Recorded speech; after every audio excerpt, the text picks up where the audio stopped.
السلام عليكم ورحمة الله وبركاته. الحمد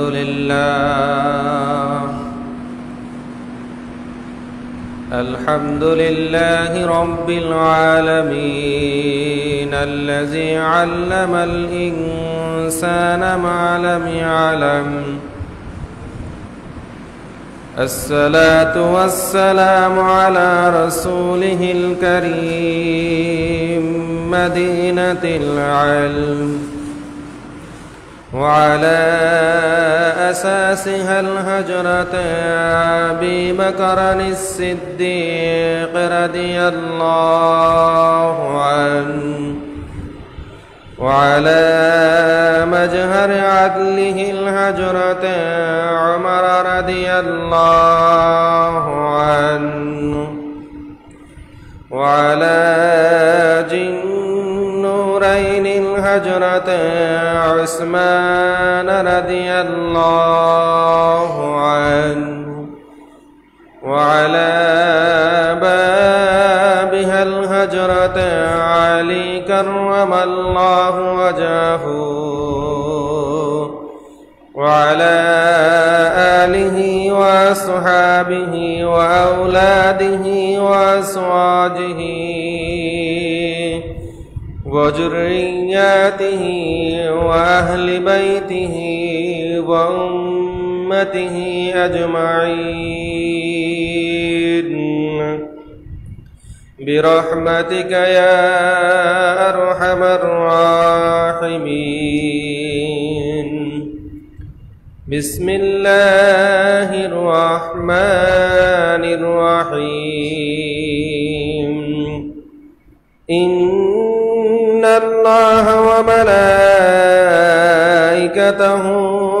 يصلون على النبي يا أيها الذين آمنوا صلوا عليه وسلموا تسليما. اللهم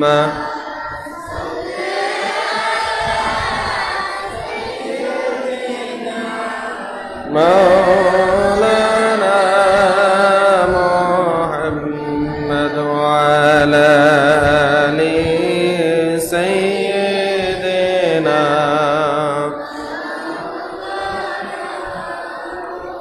محمد. اللهم صل على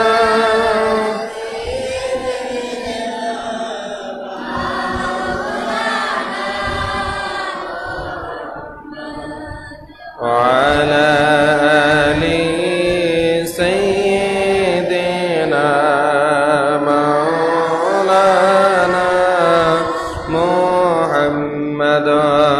اللهم صل على مولانا محمد وعلى آل سيدنا مولانا محمد. اللهم صل على مولانا محمد وعلى آل سيدنا مولانا محمد. اللهم صل على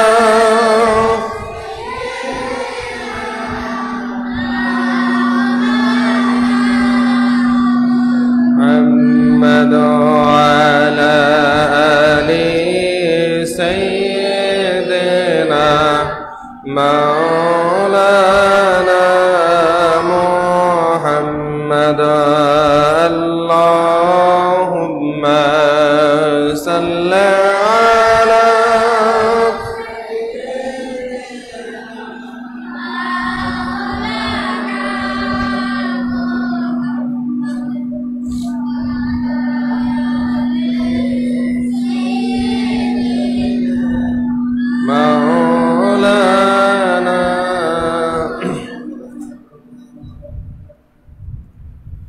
إذ قال يوسف لأبيه يا أبت إني رأيت أحد عشر كوكبا والشمس والقمر رأيتهم لي ساجدين قال يا بني لا تقصص رؤياك على إخوتك فيكيدوا لك كيدا إن الشيطان للإنسان عدو مبين আল্লাহ পাকের লাখো কোটি শুকরিয়া যে আল্লাহ আমাদের সকলকে শত ব্যস্ততার মাঝে বিভিন্ন সাংসারিক কাজ থেকে এই পবিত্র গরিবের হজের দিনে, পবিত্র জুমার দিনে এবং এই পবিত্র আশুরার দিনে আল্লাহ তাআলা আমাদের সকলকে আল্লাহর ঘর মসজিদে এসে একত্রিত হওয়ার তৌফিক দান করেছেন। এজন্য আমরা সকলে বলি আলহামদুলিল্লাহ। লক্ষ্য করে দুরূদ সালাম পেশ করছি আল্লাহর সৃষ্টির প্রধান আকর্ষণ এ বিশ্বসভার সভাপতি, সমস্ত নবী রাসূলদের মাতার তাজ, শামসুল হিদায়াত, নূরুল হিদায়াত, সাইয়্যিদুল মুরসালিন হযরত মুহাম্মদ রাসূলুল্লাহ সাল্লাল্লাহু আলাইহি ওয়াসাল্লাম। আমার আল্লাহ তাআলা পবিত্র কোরআন মাজিদে সূরা ইউসুফের মধ্যে ইরশাদ করেছেন যে ইয ক্বালা ইউসুফু লিআবিহি ইয়া আবাতি ইন্নী রাআইতু আহাদা আশারা কাওকাবান ওয়াশ-শামসা ওয়াল কমারা রাআইতুহুম লি সাজিদিন قال يا بني لا تقصص رؤياك على إخوتك فيكيدوا لك كيدا إن الشيطان للإنسان عدو مبين। আমরা গত জুমায় আলোচনা করেছিলাম পবিত্র আশুরার ফজিলত আমল নিয়ে এবং আশুরার ইতিহাস এবং এই আশুরার দিনে যে ইতিহাসযোগ্য ঘটনাগুলা ঘটে গিয়েছে এবং আমরা আলোচনা করেছিলাম এই আশুরার দিনে আল্লাহ তাআলা 10 জন নবীকে সম্মানিত করেছেন। সেই হিসেবে আমরা গত জুমায় আলোচনা করেছিলাম হযরত ইউনুস নবীর ঘটনা আমরা আলোচনা করেছিলাম। মাছের পেটের যে ঘটনাটা ইউনুস নবীর সাথে হয়েছিল সে ঘটনাটা আমরা আলোচনা করেছিলাম। আমরা আরো একটা বলেছিলাম যে আশুরার দিনেই, আজকে পবিত্র আশুরার দিন, এই আশুরার দিনেই আল্লাহ তাআলা নবী ইউসুফ আলাইহিস সালাতু ওয়াস সালামকে কূপ থেকে তিনি উদ্ধার করে মুক্তি দিয়েছেন। সেই ধারাবাহিকতায় আমরা আজকে হযরত ইউসুফ আলাইহিস সালাতু ওয়াস সালামের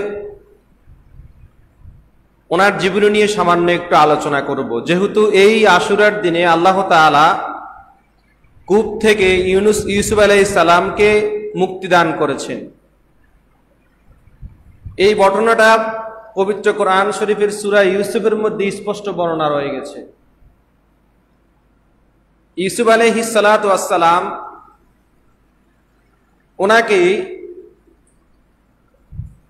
ওনারা ভাই ছিলেন সর্বপ্রথমেই 12 জন, 11 জন হলো ওনার বড়, ইউসুফ আলাইহিস সালাম হলেন ছোট। তো এই 12 জনের মধ্যে ইউসুফ আলাইহিস সালাম হলেন সবার ছোট। ইউসুফ আলাইহিস সালাতু ওয়াস সালামকে ওনার বাবা ইয়াকুব আলাইহিস সালাম সবচাইতে বেশি আদর করতেন, ভালোবাসতেন, মহব্বত করতেন, স্নেহ করতেন। ওই 11 জনের পরে ওই 11 জন ছিল ওনার বড় ভাই। ইউসুফ আলাইহিস সালাম ছিলেন সবার ছোট এবং ইউসুফ আলাইহিস সালাতু ওয়াস সালাম যে নবী হবেন এটা ওনার বাবা ইয়াকুব আলাইহিস সালাম জানতেন। যেহেতু ইয়াকুব আলাইহিস সালাম নবী ছিলেন, তাই ইয়াকুব আলাইহিস সালাম আগে থেকে জানতেন যে ওনার ছেলে, ছোট ছেলে ইউসুফ কি হবে? নবী হবে। তাই উনি সব সময় ইউসুফ আলাইহিস সালামকে ওনার সাথে রাখতেন। কখনো ওনার বড় ভাইদের সাথে যেতে দিতেন না কোথাও, সবসময় ওনার সাথে রাখতেন। ওনাকে ভালোবাসে, আদর করে, মহব্বত করে ওনার পাশে রাখতেন। একদিন হযরত ইউসুফ আলাইহিস সালাম ঘুমাচ্ছিলেন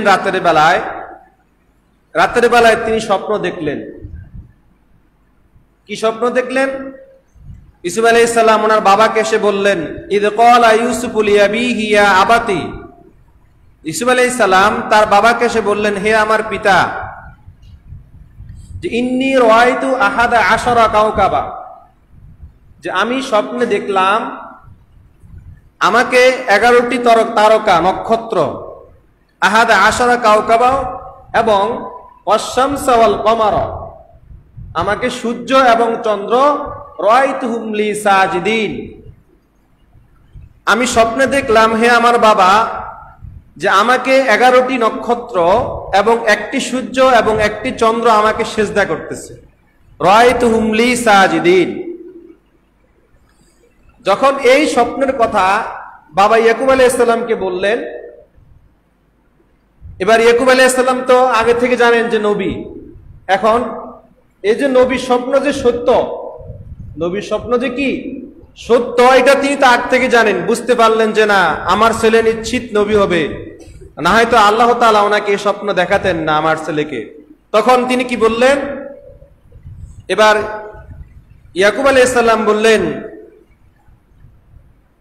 ক্বালা ইয়া বুনাইয়া লা তাকসুস ইয়াকা আলা ইখওয়াতিকা ফায়াকিদু লাকা কাইদা, যে আমার পুত্র, ইয়া বুনাইয়া, হে আমার পুত্র, তুমি যে এই যে স্বপ্নটা দেখলা, এই স্বপ্নটা যে দেখছো, এই স্বপ্নটা তুমি তোমার ভাইদেরকে বলিও না। লা তাকসুস ইয়াকা আলা ইখওয়াতিকা, যে তুমি যে এই যে স্বপ্নটা দেখছো, তুমি তোমার ভাইদেরকে এটা বলিও না। ফায়াকিদু লাকা কাইদা, যে আমার ধারণা তুমি যদি এই স্বপ্নের কথা তুমি তোমার ভাইদেরকে বলো, বড় ভাইদেরকে বলো, তাহলে তাহারা তোমাকে ষড়যন্ত্র করবে। এরপরে আবার বললেন, ইন্নাশ শাইতানা লিল ইনসানি আদুউম মুবিন, নিশ্চয় শয়তান হলো মানুষের প্রকাশ্য দুশমন। শয়তান মানুষের কি প্রকাশ্য দুশমন। এই স্বপ্ন দেখার পরে তিনি এবার ওনার ছেলে ইউসুফ আলাইহিস সালামকে আরো মহব্বত করতে লাগলেন। একদিন ওনার বড় 11 ভাই বাইরে এসে বললেন, যে পিতা, আপনি ইউসুফকে আমাদেরকে সাথে দিচ্ছেন না কেন? আমরা তো বাইরে যাই বকরি চড়াতে, আমরা সবসময় কি বাইরে যাই বকরি চড়াতে, মেষপালক চড়াতে। আপনি আমাদেরকে, আমাদের ভাইকে, ছোট ভাইকে দেন, আমরা সাথে নিয়ে যাব, সে আমাদের সাথে থাকবে, খেলাধুলা করবে। সে আমাদের সাথে কি থাকবে, খেলাধুলা করবে, আমরা তার রক্ষণাবেক্ষণ করব। সময় যেহেতু কম, আমরা সংক্ষেপে আলোচনা করব। ইয়াকুব আলাইহিস সালাতু ওয়াস সালাম প্রথমে রাজি হচ্ছিলেন না ছেলেকে দেওয়ার জন্য ভাইদের সাথে, যেহেতু ভাইরা জোরাজুরি করতেছেন, আর এটা তো আল্লাহরই হুকুম, এটা কি আল্লাহর হুকুম। এবার ইয়াকুব আলাইহিস সালাম সর্বশেষ ভাইদের সাথে ইউসুফ আলাইহিস সালামকে দিলেন। ওই বড় ভাইরা আজ থেকেই তাহারা ষড়যন্ত্র করে রেখেছে যে ইউসুফকে যখন আমরা যেদিন আমাদের সাথে আনবো, সেদিন আমরা ইউসুফকে একটা না একটা কিছু করবই। কেউ বলল যে তাকে আমরা নেকড়ে বাঘের খপ্পরে ফেলে দিব, নেকড়ে বাঘ এসে তাকে খেয়ে ফেলবে। বাবা যেহেতু তাকে বেশি আদর করে, আমাদেরকে আদর করে না, তাই বাবার আদর থেকে দূর সরিয়ে দেওয়ার জন্য তাকে আমরা নেকড়ে বাঘের খপ্পরে ফেলে দিব। আবার কয়েকজন বলল না, তাকে আমরা কূপে ফেলে দিব, কূপের মধ্যে ফেলে দিব, এই কূপ থেকে সে আর উঠতে পারবে না, সেখানে সে মারা যাবে। তাহারা আগে থেকেই ষড়যন্ত্র করে রেখেছে যে ইউসুফকে একটা না একটা কিছু করব। সেই ষড়যন্ত্র মোতাবেক ইউসুফ আলাইহিস সালামকে সাথে নিয়ে গেলেন। এবার সাথে নিয়ে যাওয়ার পরে 11 ভাই সকলে সিদ্ধান্ত নিলেন যে ইউসুফ আলাইহিস সালামকে কূপে ফেলবে। ইউসুফ আলাইহিস সালামকে কি কূপে ফেলে দিবে। সিদ্ধান্ত অনুযায়ী তাহারা এবার হযরত ইউসুফ আলাইহিস সালামকে কূপে ফেলে দিলেন। ওই কূপে কোনো পানি ছিল না, শুকনো কূপ, আগে থেকে পানি ছিল না, শুকনো কূপ ছিল। যখন কূপে ফেলে দিলেন, এবার তো ইউসুফ আলাইহিস সালাম কূপের তলায় চলে গেলেন, নিচে পড়ে গেলেন, আর উঠতে পারতেছেন না। এবার ভাইরা বাড়িতে গিয়ে ইয়াকুব আলাইহিস সালামকে বলতেছেন, ওই যে ইউসুফ আলাইহিস সালামের গায়ে যে জামা ছিল না, জামা, এই জামাকে তাহারা নিয়ে একটা নেকড়ে আছে না, নেকড়ে বাঘকে তাহারা আহত করে ওই নেকড়ে বাঘের রক্ত জামার মধ্যে তাহারা মিশে দিল। ইউসুফ আলাইহিস সালামের জামার মধ্যে ওই বাঘকে তাহারা আহত করে তার রক্ত নিয়ে ইউসুফ আলাইহিস সালামের জামা, সমস্ত জামার মধ্যে রক্তগুলো এবার লাগিয়ে দিল, মিশিয়ে দিল, যাহাতে তারা বাড়িতে গিয়ে বলতে পারে যে আমাদের ভাইকে কি খেয়েছে, বাঘে খেয়েছে, তাই রক্ত, বাবা বিশ্বাস করবে। সেই ষড়যন্ত্র অনুযায়ী তাহারা এবার গায়ের মধ্যে, পোশাকের মধ্যে, ইউসুফ আলাইহিস সালামের জামার মধ্যে বাঘের রক্ত মিশিয়ে দিয়ে এবার বাড়িতে গেল, দিয়ে বলল, বাবা আপনি হয়তো বিশ্বাস করবেন না, আমরা সত্য কথা বলতেছি, আপনি হয়তো বিশ্বাস করবেন না, এটা ধ্রুব সত্য যে আমরা 11 ভাই মিলে দৌড় প্রতিযোগিতা দিতেছি। কি প্রতিযোগিতা? দৌড় প্রতিযোগিতা হয় না, আমরা 11 ভাই মিলে দৌড় প্রতিযোগিতা দিতেছি, কে কার আগে গন্তব্যস্থানে পুষবে। এই ফাঁক দিয়ে আমাদের ছোট ভাই ইউসুফকে এসে নেকড়ে বাঘে খেয়ে ফেলছে, আমরা কেউ তাকে রক্ষা করতে পারি নাই। কি বললো? মিথ্যা কথা বললো বাবা ইয়াকুবকে। ইয়াকুব আলাইহিস সালামকে মিথ্যা কথা বলে দিল যে দেখেন এই যে জামা আনছি, জামার মধ্যে নেকড়ে বাঘের রক্ত। তখন এবার ইয়াকুব আলাইহিস সালাম তো নবী, তিনি দেখেই বুঝতে পারছেন যে এরা মিথ্যা কথা বলছে। ইয়াকুব আলাইহিস সালাম উনি জেনে গেছেন যে এরা মিথ্যা কথা বলছে, নেকড়ে বাঘে যদি খেতই আমার ইউসুফকে, তাহলে অন্তত নেকড়ে বাঘ তো আহত করতো, খপ্পর দিত ইউসুফ আলাইহিস সালামের গায়ের উপরে, অন্তত তার জামা ছিঁড়ে যেত বা কোনো আহত হয়ে যেত। জামার কোনো সামনেও ছিঁড়া নাই, পিছেও ছিঁড়া নাই, পুরো জামার মধ্যে কোনো ছিঁড়া দাগ নাই, তার মানে তাকে কোনো আক্রমণ করে না, এরা শুধু জামাটা নিয়ে এসেছে, রক্ত মিশিয়ে দিয়েছে, তার মানে আমার ছেলে কি নেকড়ে বাঘে খায় না, এটা আমি নিশ্চিত। এখন কি করতে হবে? ধৈর্য ধারণ করতে হবে, আল্লাহরই হুকুম, ইউসুফ আলাইহিস সালামকে আল্লাহ নিয়ে যাবেন, এভাবে ধৈর্য ধারণ করতে হবে। ইয়াকুব আলাইহিস সালাম কাঁদতেছেন আর ধৈর্য ধারণ করতেছেন, করতে তিনি ধৈর্য ধারণ করতে আছেন আর আল্লাহর উপরে সবর করে আছেন। এদিক দিয়ে শাম দেশ থেকে একদল কাফেলা তাহারা মিশরে যাবেন। শাম দেশ থেকে তাহারা কোথায় যাবেন? মিশরে যাবে বাণিজ্য করতে। শাম দেশ থেকে হেজাজবাসী ইসমাইল আলাইহিস সালামের বংশের হেজাজবাসী তাহারা শাম দেশ থেকে কোথায় যাবে? মিশরে যাবে তাহারা বাণিজ্য করতে। ও শাম দেশ থেকে তাহারা আতর, বিভিন্ন প্রকার সুগন্ধি, বিভিন্ন প্রকার বাণিজ্যিক যে সমস্ত বিষয়গুলা, এগুলা নিয়ে তাহারা মিশরে যাচ্ছেন বাণিজ্য করার জন্য। প্রতিমধ্যে সে যে কুফুর মধ্যে যে ইসমাইল আলাইহিস সালামকে তাহারা ফেলেছে, কুফুর এখানে এসে তারা থামলো, কাফেলা কুফুর মাঝে এখানে এসে থামলো। এবার কাফেলার মধ্যে পানির তৃষ্ণা হয়ে গেল, তাহারা পানি খাবে। পানির তৃষ্ণা যখন হয়ে গেল, এবার চিন্তা করলো যেহেতু এটা কুফুর মধ্যে নিশ্চয় কি পানি থাকবে। সিদ্ধান্ত অনুযায়ী তাহারা কুফের মধ্যে একটা পাত্র ফেললো পানি নেওয়ার জন্য, কুফর থেকে পাত্র ফেললো পানি নেওয়ার জন্য।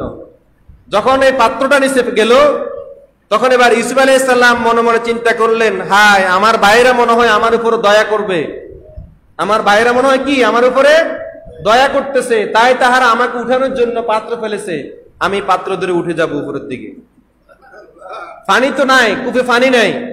ওই যে কাফেলার গোত্র একজন বলল, চিন্তা করলো যেহেতু পানি আছে আমরা পানি নেব, পাত্র ফেললেন। ইউসুফ আলাইহিস সালাম ওই পাত্র ধরলেন, আবার ওরা উপর টান দিয়ে উঠালেন। টান দিয়ে উঠালে দেখলেন যে কি সুন্দর সুদর্শন চেহারা আর একটা বাচ্চা ছেলে, একটা নাবালক ছেলে কুফুর নিচ থেকে উঠে, ভিতর থেকে উঠে আসলো। তখন ওই লোকটি বলল, ইয়া বুশরা হাযা গুলামুন, যে হে সুসংবাদ, একটা গোলাম আমরা পেয়েছি, এই গোলামকে নিয়ে আমরা মিশরের বাজারে গিয়ে বিক্রি করব। এই গোলামকে নিয়ে আমরা মিশরের বাজারে গিয়ে কি করব? বিক্রি করব। সিদ্ধান্ত অনুযায়ী এবার ইউসুফ আলাইহিস সালামকে কাফেলার সাথে নিয়ে গেলেন, গোলাম হিসাবে সাথে নিয়ে গেলেন, যে আমাদের গোলাম, যদি আমরা সুযোগ পাই, ভালো যদি উপঢৌকন পাই, তাহলে আমরা কি করব? একে বিক্রি করে দিব, একে আমরা ভালো উপভোগ করে নিতে পারবো। সিদ্ধান্ত অনুযায়ী এবার তাহারা মিশরে চলে গেলেন। মিশরে যাওয়ার পরে মিশরের বাজারে এবার ইউসুফ আলাইহিস সালামকে উঠালেন, যে এবার বিক্রি করবে ইউসুফ আলাইহিস সালামকে। ওই মিশরের বাজারে বড় বড় লোকেরা এসে এবার ইউসুফ আলাইহিস সালামকে দাম করতেছে, দরদাম করতেছে। ওই সময় মিশরের বাজারে মিশরের প্রধান সেনাপতি, সেনাবাহিনীর প্রধান সেনাপতি, ওর নাম হলো ফুতিকার। সেনাবাহিনীর নাম হলো কি? ফুতিকার। সেনাবাহিনী ফুতিকার তিনি এসে হঠাৎ ইউসুফ আলাইহিস সালামকে দেখলে, কি এত সুন্দর ছেলে, আমি একে যত টাকা হোক আমি তাকে ক্রয় করব। এবার যেহেতু সেনাবাহিনীর প্রধান, মিশরের সেনাবাহিনীর প্রধান, আবার তিনি কি, উনি সম্ভ্রান্ত পরিবারের একজন লোক, অনেক বড় ধনী ছিলেন। মিশরের সেনাবাহিনী ফুতিকার তিনি ছিলেন অনেক বড় ধনী, ধনী লোকদের মধ্যে একজন, যেটাকে আমরা সকলে বলি আজিজি মিশর বলে থাকি। রইস বা ধনী লোক, আজিজি মিশর, মিশরের একজন ধনাঢ্যবান ব্যক্তি, এবং তিনি পাশাপাশি তিনি মিশরের সেনাবাহিনীদের সেনাপ্রধান ছিলেন, সেনাবাহিনীদের সেনাপ্রধান ছিলেন। তার নাম ছিল ফুতিকার। এবার ফুতিকার কম টাকা দিয়ে, যেহেতু সে ধনী ব্যক্তি, ওই লোকরা তাকে তার থেকে ফুতিকার থেকে ইউসুফ আলাইহিস সালামকে দিয়ে দিলেন, বিক্রি করে ফেললেন। সংক্ষিপ্ত কথা, এবার ইউসুফ আলাইহিস সালামকে ফুতিকার কিনে নিলেন, সেনাবাহিনীর প্রধান। কিনে নেওয়ার পরে এবার তার রাজপ্রাসাদে নিয়ে গেলেন। রাজপ্রাসাদে নিয়ে তার স্ত্রী জুলেখাকে ডাকলেন। স্ত্রী জুলেখাকে ডাকলেন যে দেখো, তোমার জন্য একটা সুদর্শন একটা ছেলে নিয়ে এসেছি, তোমার জন্য একটা সুদর্শন ছেলে নিয়েছি, তোমার তো কোনো সন্তানাদি নাই, একে তুমি সন্তান হিসেবে রাখতে পারো। কিনছে কি হিসেবে? গোলাম হিসেবে। কিনছে কি হিসেবে? গোলাম হিসেবে। কিন্তু তার সাথে গোলামের, ইউসুফ আলাইহিস সালামের সাথে গোলামের কোনো আচরণ করেন নাই, নিজের সন্তানের মতো আদর করতেন, ভালোবাসতেন। জুলেখাও ভালোবাসতেন, জুলেখাও ভালোবাসতেন সন্তানের মতো। যখন এবার ইউসুফ আলাইহিস সালামকে জুলেখার মধ্যে কাছে দিয়ে দিলেন, এ তোমার সন্তান হিসেবে তুমি রাখো। যথারীতি সময় যাইতেছে যাইতেছে ইউসুফ আলাইহিস সালাম এবার বড় হচ্ছেন। ইউসুফ আলাইহিস সালাম কি হচ্ছেন? বড় হচ্ছেন। বড় হতে হতে হতে এবার ফুতিকার চিন্তা করলো, এই ছেলেটা যেহেতু আগ থেকেই সুদর্শন এবং সে তীক্ষ্ণ বুদ্ধি, নবী তো নবী না, ইউসুফ আলাইহিস সালাম কি নবী না? নবীদের কি বুদ্ধি কি অন্যরকম হবে নাকি? নবীদের বুদ্ধি আল্লাহ তাআলার হুকুমে। ফুতিকার দেখলেন এই ছেলেটার মাথায় অনেক বুদ্ধি এবং অনেক মেধাবী, তাই কি করা যায়, একে আস্তে আস্তে আমার রাজপ্রাসাদের দায়িত্ব দিয়ে দিই। ইউসুফ আলাইহিস সালামকে এবার আস্তে আস্তে রাজপ্রাসাদের দায়িত্ব দিচ্ছেন, একবার একটা, একবার আরেকটা, এইভাবে এইভাবে এইভাবে প্রায় অর্ধেক রাজপ্রাসাদের দায়িত্ব কাকে দিলেন? ইউসুফকে। এদিক দিয়ে ইউসুফ আলাইহিস সালাম বড় হচ্ছেন। যতই বড় হচ্ছেন ততই তিনি আরো সুন্দর হয়ে যাচ্ছেন। ইউসুফ আলাইহিস সালাম যতই বড় হচ্ছেন তত কি আরো সুদর্শন হয়ে যাচ্ছেন। এবার ইয়াং যুবক ইউসুফ আলাইহিস সালাম কি হয়ে গেলেন? যুবক হয়ে গেলেন। যখনই তিনি যুবক হয়ে গেলেন, এবার আস্তে আস্তে আস্তে আস্তে জুলেখা দেখলেন যে এই ছেলে এত যুবক সুন্দর। আস্তে আস্তে এবার মনের ভিতরে, জুলেখার মনের ভিতরে ইউসুফ আলাইহিস সালামের প্রতি প্রেম ভালোবাসা সৃষ্টি হচ্ছে, আসক্ত হচ্ছেন ইউসুফ আলাইহিস সালামের প্রতি। কে? জুলেখা। তার সৌন্দর্য দেখে, ইউসুফ আলাইহিস সালামের সৌন্দর্য দেখে এবার জুলেখার মনের ভিতরে ইউসুফ আলাইহিস সালামের প্রতি কি আসক্তি হচ্ছেন। সময় যেহেতু কম, সংক্ষেপে বলতেছি।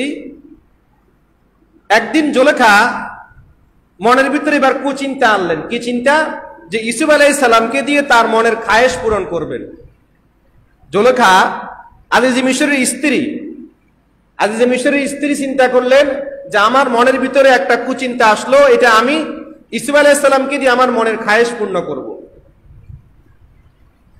যথারীতি সময় একদিন ইউসুফ আলাইহিস সালাম যেহেতু গোলাম, ইউসুফ আলাইহিস সালাম যেহেতু কি গোলাম এবং অধীনস্থ কর্মচারী হিসেবে আছেন, তাই এবার ইউসুফকে খবর দেওয়া হলো, জুলেখা তার সাথের যে সহচর আছে, কাজের যে লোক আছে, তাকে দিয়ে খবর দিলে ইউসুফকে ডাকো।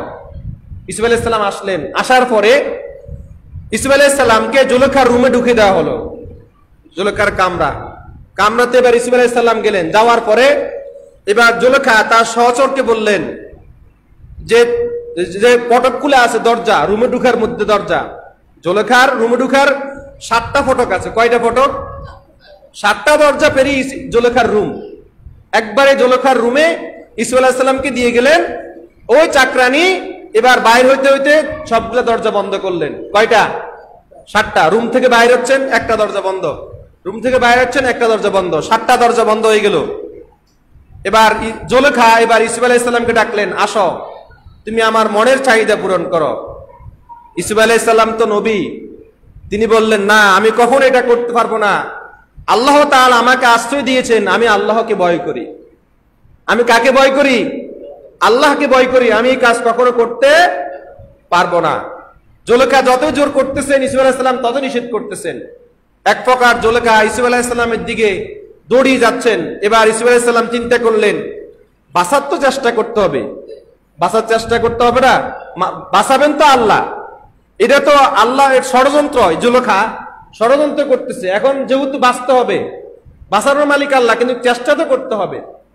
জুলেখা ইসুফ আলাইহিস সালামের দিকে যাচ্ছেন। এবার ইসুফ আলাইহিস সালাম দৌড় দিলেন সামনের দিকে। যেই দৌড় দিচ্ছেন, দরজার সামনে যাচ্ছেন, ঠাস করে দরজা খুলে যায়। দরজার সামনে যাচ্ছেন, ঠাস করে দরজা, এইভাবে যাইতে যাইতে যাইতে যতই দৌড় দিচ্ছেন, ততই আল্লাহর হুকুমে 7টা দরজা খুলে গিয়ে তার ইসুফ আলাইহিস সালাম বাইরে চলে গেলেন। বন্ধ দরজা, বন্ধ দরজা খুলে গেল। বন্ধ দরজা কি? ইসুফ আলাইহিস সালাম দরজার সামনে যাচ্ছেন, দরজা খুলে যায়। দরজার সামনে যাচ্ছেন, দরজা খুলে যায়। এইভাবে আল্লাহর হুকুমে 7টা দরজা যখন শেষ হয়ে গেল, সব সামনে যখন আসলেন, হঠাৎ করে দেখলেন ফুতিকার সামনে এসে দাঁড়ালো। ফুতিকার সামনে এসে দাঁড়ালো। জুলেখা পিছনে, ইসুফ আলাইহিস সালাম মাঝখানে, সামনে ফুতিকা। এবার তিনি হতভম্ব হয়ে গেলেন। ফুতিকার দেখলেন এই কি ঘটনা ঘটতেছে। তখন এবার জুলেখা, দেখেন মিথ্যা, কত মৃত্যু। জুলেখা এবার ফুতিকারকে বলতেছে, তার স্বামীকে বলতেছে যে এই যে বালক আমার উপরে আমার ইজ্জতকে লুণ্ঠন করার জন্য সে এইভাবে আমার উপরে আসক্তি হয়েছে, তাই এখন সে চলে যাচ্ছে আমার ইজ্জত লুণ্ঠন করবে বলে। এবার ফুতিকার দেখলেন কি করা যায়, এখানে সাক্ষী আর কেউ নেই। এবার আজিজে মিশরের স্ত্রী চাচাতো ভাই, তিনি ছিলেন একটা বুদ্ধিমান। তিনি এবার একটা ফয়সালা দিলেন যে ফুতিকার, আপনি এটা সিদ্ধান্ত কিভাবে দিবেন? আপনি যখন আপনি একটা ফয়সালা হলো কি, যে ইসুফ আলাইহিস সালামের গায়ে জামা আছে না, আপনি লক্ষ্য করবেন ইসুফ আলাইহিস সালাম ইউসুফের জামা যদি সামনে থেকে, ইউসুফের জামা যদি সামনে থেকে ছেঁড়া থাকে, ইউসুফের জামা তো কি দেখি সামনে থেকে ছিঁড়ে থাকে, তাহলে মনে করবেন যে ইউসুফ দায়ী। আর ইউসুফের জামা যদি পিছনের থেকে ছিঁড়ে থাকে, তাহলে মনে করবেন যে আপনার স্ত্রী দায়ী। সিদ্ধান্ত প্রমাণ করতে হবে কে দায়ী এবং কে সত্যবাদী। কি বললেন? ইউসুফের জামা যদি সামনে অংশ ছিঁড়ে থাকে, তাহলে মনে করবেন যে কে দায়ী, ইউসুফ দায়ী। আর যদি পিছনের দিকে ছিঁড়ে থাকে, তাহলে মনে করবেন যে আপনার স্ত্রী দায়ী। এবার আজিজে মিশর এবার দেখলেন ইউসুফ আলাইহিস সালামের সামনের দিকে তাকালেন, দেখলেন যে সামনে ছিঁড়া, সামনে ভালো, সামনের অংশ কি ভালো। এবার বললেন পিছন দিকে ঘুরো। ইউসুফ আলাইহিস সালাম পিছন দিকে ঘুরলেন, ঘুরার পরে দেখলেন পিছনের অংশ ছিঁড়া। তার মানে এবার প্রমাণিত হয়ে গেল জুলেখা মিথ্যা কথা বলেছে। জুলেখা পিছন থেকে ইউসুফকে তার কাছে নেওয়ার জন্য আক্রমণ করেছে, তাই পিছনের দিক ছিঁড়ে গেছে। ইউসুফ সত্যবাদী। ইউসুফ, তুমি সত্য কথা বলেছো, তুমি সত্যবাদী, আমার স্ত্রী দোষী। এবার যেহেতু আজিজে মিশরের স্ত্রী, একটা সম্মান আছে, কি বলেন, সম্মান আছে না? এবার সেনাপতি আজিজে মিশর বললেন, আমি তোমার কাছে ক্ষমা চাচ্ছি আমার স্ত্রীর হয়ে, তুমি আমাকে ক্ষমা করে দাও, তুমি সত্য কথা বলেছো, কিন্তু এখন এই যে ঘটনাটা ঘটেছে এটা যেন আর সামনে বাইরে কেউ না জানে। জুলেখাকে বললেন তুমি ইউসুফকে ক্ষমা চাও, ইউসুফের কাছ থেকে কি ক্ষমা চাও। জুলেখা ক্ষমা চান নাই, জুলেখা ক্ষমা চান নাই। তারপরে ফুতিকার নিজে ক্ষমা চাইলেন স্ত্রীর হয়ে, ক্ষমা চেয়ে বললেন যে সামনে যেন এই যে ঘটনাটা ঘটেছে এটা যেন বাইরে কেউ না জানে, এটা এখানে শেষ। ইউসুফ আলাইহিস সালাম এবার চুপ হয়ে গেলেন, ঠিক আছে মেনে নিলেন। এই যে ঘটনাটা ঘটলো, বাবা সত্য ঘটনা কি কখনো চাপা থাকে? সত্য কি কখনো চাপা থাকে? চাপা থাকে না। এই যে ঘটনাটা ঘটলো রাজমহলে, অন্দরমহলে, এটা এবার সমস্ত মিশরে এবার ছড়িয়ে গেল। আস্তে আস্তে একজনের কানে কানে কানে কি হলো, প্রচার হয়ে গেল। যখনই প্রচার হয়ে গেল, এবার মিশরের আরো সম্ভ্রান্ত পরিবার আছে না, সম্ভ্রান্ত পরিবারের মহিলারা এবার সকলে সিসিলি লাগলো, কারাগার দেখলো, সিস জুলেখা একজন গোলামের সাথে আসক্ত হয়ে লজ্জামি কাজ করতে গেছে, এটা কিভাবে সম্ভব, গোলামের কাছে সে কিভাবে যায়, এটা কখনো মেনে নিতে পারতেছি না আমরা। এবার জুলেখা চিন্তা করলেন, যেহেতু আমার বিষয়ে একটা ঘটনা রটে গেছে, যে আমি কি নিজে ইচ্ছা করেছি নাকি তার উপরে আসক্ত হয়ে করেছি, এটা আমি প্রমাণ দেব। এবার জুলেখা বললেন, ফুতিকারকে বললেন, আপনি সম্ভ্রান্ত পরিবারের সমস্ত মহিলাদেরকে দাওয়াত দেন, আমি তাদেরকে একবেলা মেহমানদারি করব, আমি তাদেরকে দেখিয়ে দিব যে আসলেই কি আমি ইচ্ছাকৃত করেছি না ইউসুফের সৌন্দর্যে আকৃষ্ট হয়ে করেছি, এটা আমি প্রমাণ দেব। দোষটা কি আমার, আমি কি ইচ্ছাকৃত করেছি নাকি আমি ইউসুফের সৌন্দর্যে আকৃষ্ট হয়ে করেছি, এটা প্রমাণ দেখাবো। যথারীতি সংক্ষিপ্ত সময় এবার দাওয়াত করলেন, মহিলারা আসলো। মহিলারা আসার পরে অন্দরমহলে সমস্ত মহিলাদের খাওয়ার আয়োজন করলেন। খাওয়ার আয়োজন করার পরে এবার খাওয়া শেষে তাদের প্রত্যেকের হাতে একটা একটা ফল দিলেন। মহিলাদের হাতে কি দিলেন, একটা ফল দিলেন আর একটা ছুরি দিলেন। সমস্ত মহিলাদের হাতে একটা ফল আর একটা ছুরি। খাওয়া শেষ, এবার বলতেছেন যে আপনারা ছুরি দিয়ে নিজেদের ফল কেটে খান। ইউসুফ আলাইহিস সালাম ছিলেন অন্দরমহলের ভিতরে, জুলেখা এক পাশে, ইউসুফ আরেক মাথায় ভিতরে। এবার জুলেখা চিন্তা করলেন এই সময় ইউসুফকে ডাকার, ইউসুফ যেহেতু গোলাম, মুনিব ডাকলে ইউসুফ আসতে হবে না, অবশ্যই আসতে হবে। জুলেখা ওই মাথা থেকে ডাক দিলেন, ইউসুফ। এবার ইউসুফ আলাইহিস সালাম কি আসতে হবে না, ইউসুফ আলাইহিস সালাম এক মাথা থেকে বাইরের আরেক প্রান্ত থেকে এবার আসতেছেন। ওই যে সবাই খাইতেছে না দুই সাইডে মাঝখানে, তিনি মাঝখান দিয়ে যাচ্ছেন। এই যে ইউসুফ আলাইহিস সালাম বাইর হলেন, কি বাইর হইল, এই যে তারা ফল কাটতেছেন, তারা তো আকৃষ্ট হয়ে গেল। এটা কি বাইর হচ্ছে, এইটা এত সুন্দর নিদর্শন, এত শুধু আকৃষ্ট, তারা আকৃষ্ট হয়ে গেল। তাহারা এবার যে ইউসুফ আলাইহিস সালামকে দেখতেছে, এবার ইউসুফকে দেখার ক্ষেত্রে তাদের হাতে যে তারা ফল কাটতেছে, তারা হাত কাটতেছে না, ফল কাটতেছে, তারা সেই দিকে তাদের আর লক্ষ্য না, ইউসুফকে দেখেই তারা মগ্ন।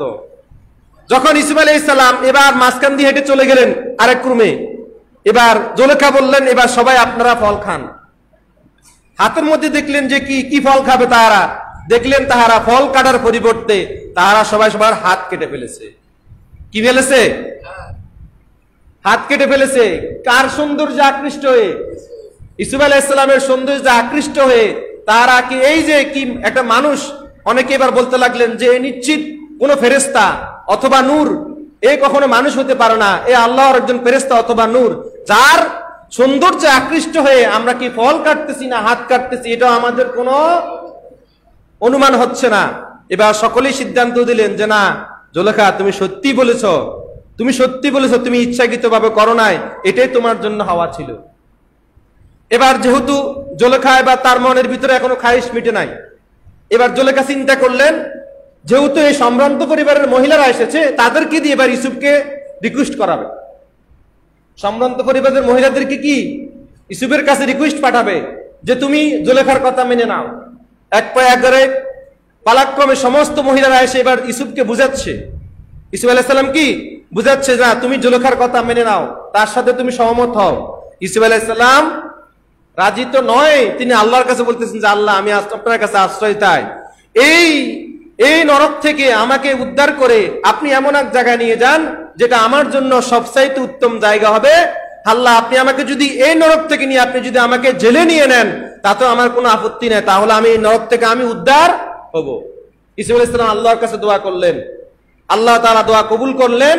এবার জুলেখার মাধ্যমে, যেহেতু ইউসুফ আলাইহিস সালাম তিনি সম্মতি দেন নাই, এবার জুলেখা এবার আদেশ দিলেন ইউসুফকে জেলে নিক্ষেপ করো। ইউসুফ আলাইহিস সালাম কোথায় চলে গেল, জেলে নিক্ষেপ করলেন।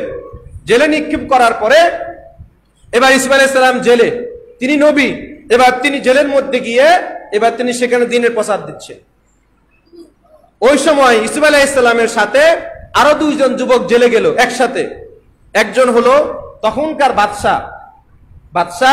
বাদশার একজন শরাব পানকারী দেওয়ার, মানে বাদশাকে যে শরাব পান করার জন্য দেয়, শরাব চিনেন না, শরাব পান করার জন্য যে বাদশার সহচর, ওই একজন ব্যক্তি। আর আরেকজন হলো বাদশার ওই যে রান্না বান্না আছে না, রান্না বান্না পাকঘরে যে খাওয়া দাওয়া বাচ্চাকে সামনে দেয়, ডাইনিং টেবিলে খাওয়া দাওয়ার জন্য বাদশার রান্নাঘরের বাবুশ্রী বলতে পারেন বা যে কোনো একটা কিছু বলতে পারেন।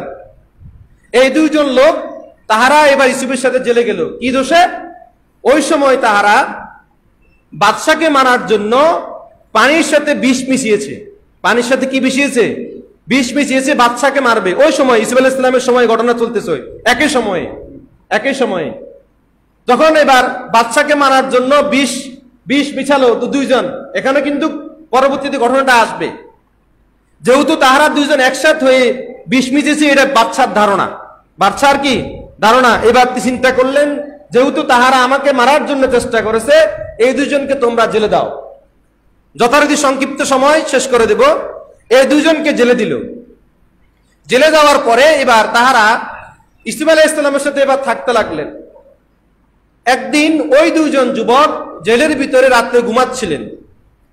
ঘুমানোর পরে তাহারা এবার ঘুমের ভিতরে স্বপ্নে দেখতেছেন, যিনি বাদশার শরাব দিতেন, যিনি বাদশাকে শরাব জন্য দিতেন, তিনি স্বপ্নে দেখতেছেন যে তিনি গাছ থেকে আঙ্গুর আছে না, তিনি গাছ থেকে আঙ্গুর নিয়ে আঙ্গুরকে চিবিয়ে বাদশাকে শরাব পান করাচ্ছেন। যে ব্যক্তি আগে থেকে শরাব দিতেন তিনি স্বপ্নে দেখতেছেন যে ঘুমের ভিতরে বাদশাকে তিনি গাছ থেকে আঙ্গুর নিয়ে আঙ্গুরকে চিবে আঙ্গুরের শরবত বাদশাকে দিচ্ছেন। আর যে ব্যক্তি বাবুশ্রী ছিল পাকঘরের, সে স্বপ্নে দেখতেছে যে তার মাথায় ওই যে আছে না আপনার খাঞ্জা আছে না, ওই যে আপনার ওই যে রুটি রাখার জন্য। আবার অনেকে দেখা যায় আমাদের ওই যে এটা খোলা আছে না, খোলা বললে যেটা বোঝা যায়, ওই খোলাতে রুটি রেখে তিনি মাথার উপরে রেখে রুটি রাখতেছেন। এই রুটি এসে উপর থেকে কাক এসে রুটি ছিঁড়ে খাচ্ছে। স্বপ্নে কি দেখতেছেন? ওনার মাথার উপরে একটা খাঞ্জার উপরে রুটি, এই রুটিটা কাক এসে খাচ্ছে, স্বপ্নে দেখতেছেন। এই স্বপ্নে দুইটা স্বপ্নের কথা ইউসুফ আলাইহিস সালামকে বললেন। এবার ইউসুফ আলাইহিস সালাম বললেন যে তোমরা যে স্বপ্নে দেখছো, এই স্বপ্নের তাবির আমি দিব, এই স্বপ্নের তাবির আমি দেব। এবার প্রথমে যে ব্যক্তি শরাব পান করানো দেখেছেন, যে ব্যক্তি আঙ্গুরের রস স্বপ্নে দেখেছেন বাচ্চাকে খাওয়াচ্ছেন, তাকে বললেন যে তুমি মুক্ত হয়ে যাবে। তুমি কি হয়ে যাবে? মুক্ত হয়ে যাবে। এখনো কিন্তু সিদ্ধান্ত হয় না, আগ থেকে ইউসুফ আলাইহিস সালাম বলে দিচ্ছেন স্বপ্নের তাবির। তুমি মুক্ত হয়ে যাবে। মুক্ত হয়ে যাওয়ার পর তুমি আবার পুনরায় বাদশাহ শরাবের মধ্যে আবার দেওয়ার মধ্যে আবার পুনরায় তোমাকে কাজ দেওয়া হবে। মানে আগে যে কাজটা তুমি করছিলে বাচ্চা শরাব দিতে, আগে তোমাকে আবার সেই কাজটাই দেওয়া হবে। আর যে তুমি যে মাথার উপরে যে তোমার খাঞ্জার উপরে রুটি তোমার কাক ছিঁড়ে ফেলছে, তোমাকে শুলে চড়ানো হবে, শুলিতে চড়ানো হবে, তুমি দোষী প্রমাণিত হবে। এবং ওই যে কাক যে তোমার রুটি খাচ্ছে, এই কাক যে রুটি খাচ্ছে তারা রুটি না, এটা হলো তোমার মাথার মগজ খাচ্ছে। ইউসুফ নবী কি বলতেছেন? যে তুমি যে মাথার উপরে রুটি দেখেছো, এটা তোমার রুটি না, তোমাকে শুলে চড়ানো হবে। আগ থেকে বলে দিচ্ছেন তোমাকে শুলিতে চড়ানো হবে এবং তোমার মাথার মগজ কাকে এসে খাবে বলে দিলেন। আগে থেকে সংবাদ বলে দিলেন। সংবাদ যখন এবার দুইজনকে ডাকলেন, ডাকার পরে সংক্ষিপ্ত সময় দুইজনকে ডাকার পরে এবার যথারীতি তদন্ত করলেন। তদন্ত করার পরে ইউসুফ আলাইহিস সালাম যাহা বললেন তাই হলো। ওই যে ব্যক্তি শরাব পান করেছেন ওই ব্যক্তি নির্দোষ প্রমাণিত হলো, তাকে আবার পুনরায় বাদশাহ শরাব দেওয়ার কাজে নিয়োজিত করা হলো। আর যে ব্যক্তি রুটি দেখেছেন ঘুমের ভিতরে স্বপ্নে, সেই দোষী প্রমাণিত হলো, আসলে সেই বিষ মিশিয়েছে। যে ব্যক্তি মাথার উপরে রুটি দেখেছেন সেই বিষ মিশিয়েছে, সেই দোষী প্রমাণিত হলো। এবার বাদশার হুকুমে তাকে শুলে চড়ানো হলো। তাকে বাদশার হুকুমে কি হলো? শুলে চড়ানো হলো। এবার যখন শুলে চড়ানো হলো, এবার কাক এসে মাথা ঠুকরি তার মগজ খেয়ে এলো। আগে থেকে নবী সংবাদ দিয়ে দিলেন, সংবাদের মানে স্বপ্নের তাবির দিয়ে দিলেন, এটা পরবর্তীতে কি বাস্তব হলো। সংক্ষিপ্ত সময় এবার যেহেতু যখন আবার অনেক লম্বা ঘটনা, আমি সংক্ষিপ্ত বলতেছি। আস্তে আস্তে জেল থেকে তিনি উদ্ধার হলেন, এখান দিয়ে অনেক লম্বা ঘটনা যথারীতি বলতেছি। ইউসুফ আলাইহিস সালাম এবার মিশরের অর্থমন্ত্রী হলেন। ইউসুফ আলাইহিস সালাম মিশরের কি অর্থমন্ত্রী হলেন। এখান দিয়ে অনেক লম্বা ঘটনা, সংক্ষেপে বললাম। ইউসুফ আলাইহিস সালাম যখন মিশরের অর্থমন্ত্রী হলেন, অর্থমন্ত্রী হওয়ার পরে এখান দিয়ে ইয়াকুব আলাইহিস সালাম ইউসুফ আলাইহিস সালামের জন্য কানতে ওনার দুই চোখ অন্ধ হয়ে গেল। ইয়াকুব আলাইহিস সালামের দুই চোখ কি অন্ধ হয়ে গেল। এখন এই হাদিসে আসছে দুইটা বর্ণনা, একটা হলো 40 বছর আর একটা হলো 80 বছর। 40 বছর অথবা 80 বছর ইউসুফ আলাইহিস সালামের জন্য ইয়াকুব নবী কান্না করেছেন বিচ্ছেদে। এই 40 বছর কিংবা 80 বছর পরে ইউসুফ আলাইহিস সালামের সাথে নবী ইয়াকুবের সাথে সাক্ষাৎ হলো। ইয়াকুব আলাইহিস সালামের সাথে কি হলো? অর্থমন্ত্রী হওয়ার পরে, ইউসুফ আলাইহিস সালাম মিশরের অর্থমন্ত্রী হওয়ার পরে ইয়াকুব বাবার সাথে সাক্ষাৎ হলো। বাবা অন্ধ, ভাইদেরকে বললেন তোমরা আমার এই জামার গায়ের জুব্বাটা নিয়ে যাও। ইযহাবু বিকামিসি হাযা ফালকিহি আলা ওয়াজহি আবি ইয়াতি বাসীরা। তোমরা আমার গায়ের জুব্বাটা নিয়ে দাও। এখান দিয়ে আবার ভাইদের সাথে আবার দেখা হয়েছে, অনেক লম্বা ঘটনা। ভাইদেরকে জিজ্ঞাসা করলেন, ভাইরা বললেন যে বাবা অন্ধ হয়ে গেছে। তখন ইউসুফ আলাইহিস সালাম বললেন আমার জুব্বাটা নিয়ে যাও, যে বলো আমার বাবার মুখে চেহারার মধ্যে মাখতে, এতে তার অন্ধত্বটা দূর হয়ে যাবে, সে আগের মতো দেখতে পাবে। ইয়াকুব আলাইহিস সালাম ইউসুফ আলাইহিস সালামের জামা নিলেন, মুখে মাখলেন। এই জামার উসিলায়, কামিজ গোল জুব্বার উসিলায় তার চেহারা ফিরে পেলে, তার অন্ধত্ব ফিরে আসলো। তিনি আগের মতো সুদর্শন হয়ে গেলেন, চোখে দেখতে পেলেন। এবার তিনি দেখার পরে দেখলেন যে ইউসুফ সামনে, ইউসুফ আলাইহিস সালাম সামনে। এই জন্য তিনি শুকরিয়া দান 3 রাকাত নামাজ পড়েছেন ইউসুফ আলাইহিস সালামকে সামনে পেয়ে। 1 রাকাত নামাজ হলো ইউসুফ আলাইহিস সালামকে ফিরে পেয়েছেন পুনরায়। আর 1 রাকাত নামাজ হলো ইউসুফ আলাইহিস সালাম দ্বীনের উপরে প্রতিষ্ঠিত ছিলেন। আর 1 রাকাত নামাজ হলো ইউসুফ আলাইহিস সালাম 3 রাকাত নামাজ ইউসুফ আলাইহিস সালামকে ফিরে পেয়েছেন। তারপরে ইউসুফ আলাইহিস সালাম দ্বীনের উপরে প্রতিষ্ঠিত ছিলেন। আবার এই জন্য 3 রাকাত নামাজ আদায় করেছেন ইয়াকুব নবী। এই ইয়াকুব নবী 3 রাকাত নামাজ আদায় করেছেন বিদায় এই 3 রাকাত নামাজকে আল্লাহ তাআলা আমাদের মাগরিবের জন্য ফরজ করে দিয়েছেন। আমরা এই 3 রাকাত মাগরিবের নামাজ আমরা আদায় করে থাকি, যেটা ইয়াকুব নবী আদায় করেছেন। কথা বুঝেছেন? সংক্ষিপ্ত ঘটনা, যেহেতু আশুরা, তাই আমরা আজকে সংক্ষিপ্ত ভাবে ইউসুফ আলাইহিস সালামের ঘটনা আমরা এখানে আলোচনা করলাম। আল্লাহ তাআলা আমাদের সকলকে এই যে আলোচনা করেছি এগুলো সবগুলো সত্য ঘটনা। সূরা ইউসুফের মধ্যে স্পষ্ট বর্ণনা রয়ে গেছে, কেউ অস্বীকার করতে পারবেন না। আল্লাহ তাআলা আমাদের সকলকে সঠিক সমঝ দান করুক, আমিন। যারা কাবলা পড়েন না তারা কাবলা জমা আদায় করেন।